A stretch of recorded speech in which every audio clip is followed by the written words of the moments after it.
अस्सलाम वालेकुम दोस्तों। तो कैसे हैं आप सब। तो भाई रिसेंटली वीडियो बहुत चल रही है जिसमें एक जाहिल लड़की ने सॉरी सॉरी सॉरी सॉरी एक साहिल अदीम ने एक लड़की को जाहिल कहा, मतलब एक लड़की को नहीं, 95% औरतों को उन्होंने जाहिल कहा। उसके बाद एक लड़की जो वहाँ मौजूद थी, अज़बा, उन्होंने साहिल अदीम को कहा कि आप मुझसे माफ़ी मांगें और आप जो है मुझे बताएं आपने ऐसा क्यों कहा।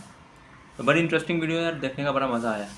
ठीक है, वो हम लोग बातें बाद में डिस्कस करते हैं कि क्या ये सब स्क्रिप्टेड था या क्या साहिल अदीम सही थे या गलत थे, वो बात में आती है।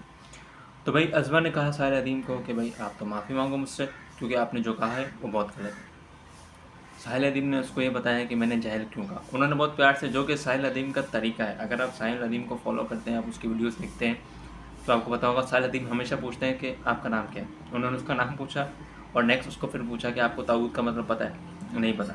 20 साल आपकी उम्र में, आपकी उम्र है, लाहौर में आप रहती हैं, आपको ताऊद का मतलब नहीं पता और आप कह रही हैं कि आपने जाहिल क्यों बोला। जिस पर ऐसा बार बार जो है वो, हालांकि अज़बा का एटीट्यूड अगर आप देखें तो ऐसा लग रहा था कि उसको और कुछ नहीं चाहिए, वो बस कह रही है मुझे माफ़ी दे दो, मैं फेमस हो जाऊंगी, मुझे माफ़ी मिल जाएगी, मेरा ईगो सेटिस्फाई हो जाएगा, मुझे वजह नहीं जाननी।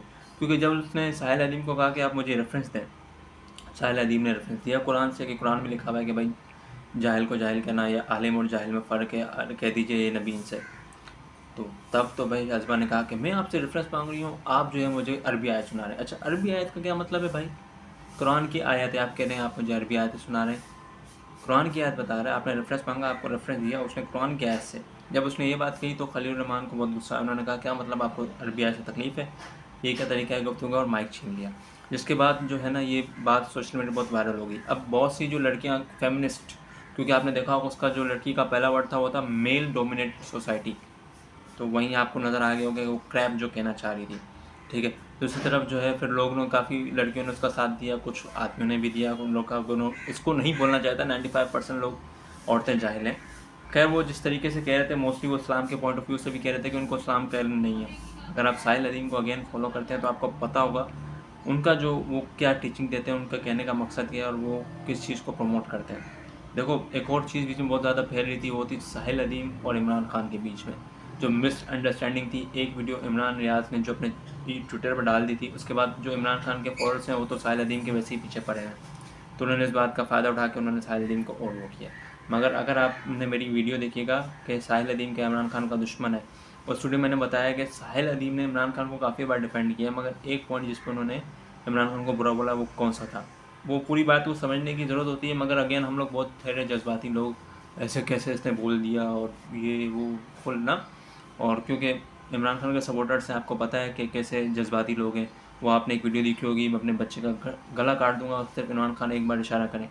तो ये जज्बाती जब सपोर्टर हो तो आप क्या एक्सपेक्ट कर सकते हैं। मगर अगेन साहिल अदीम ने बोला। अब बात यहाँ आती है कि बहुत सारी सोशल मीडिया में बात फैल रही है कि अज़बा स्क्रिप्टेड था, पूरा शो स्क्रिप्टेड था, क्योंकि अज़बा जो है वो समा में ही काम करती है और उसने वहाँ सवाल किया। और ये बात समझ भी आती है क्योंकि इस तरह के शो में मोस्टली जो लोग बैठे होते हैं, जैसे हंसना मना है, उसमें भी जो लोग वहाँ बैठे होते हैं ना, ऑडियंस, वो अपने यू न्यूज़ के हायर किए हुए लोग होते हैं। टीवी शोज़ हायर करते हैं, जैसे समा ने भी हायर किए हुए थे। हो सकता है ये उनकी अपनी हो सकता है ये स्क्रिप्टेड भी हो, मगर इसमें मैं सारे दिन को स्क्रिप्टेड मैं नहीं समझता। ठीक है, अज़बा के सवाल, क्योंकि उनको एक चाहिए होगा कि भाई कंट्रोवर्सी मिले तो कुछ फेम मिले, क्योंकि ये हमेशा करते हैं। समा का आपने पिछला अगर रमज़ान ट्रांसमिशन देखा तो उसमें भी साहिल अदीम वर्सेस आमिर अली देखें, या साहिल अदीम वर्सेस वो एक मौलवी जो उन्होंने बैठाया हुआ है।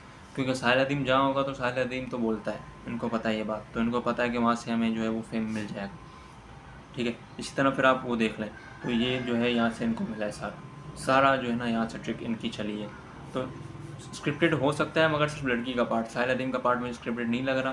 दूसरी बात, एक और जगह लड़की ने कमेंट किया कि अज़बा हमारे साथ आप न्यूज़ में भी काम करती थी और वहाँ भी इस लड़की को हमेशा कंट्रोवर्शियल टॉपिक में पढ़ के फेमस होना था। तो आई थिंक जो उसको मिल चुका है फेम, हालांकि मेरे को समझ नहीं आती लोगों को इस फेम की क्या ज़रूरत है। नेगेटिव फेम है भाई, इसकी ज़रूरत क्या है? ये कि इस फेम को कहाँ लेके जाओगे आप? 2 दिन बाद, 2 हफ्ते बाद, 2 महीने बाद लोगों ने आपको भूल जाना है, किसी ने आपको याद नहीं रखना। एट द कुछ महीनों की बात होती है, कुछ दिनों की बात होती है, बस उसके बाद कोई याद नहीं रखता। तो खैर ये थी भाई पूरी कहानी। मगर अगेन मैं यही कहूँगा यार, पहले जो है आप साहिल अदीम को सुनो, फिर आपको पता लगेगा उसका पॉइंट ऑफ व्यू क्या था, और फिर जो है आपको समझ आ जाएगा कि बात सही है या गलत।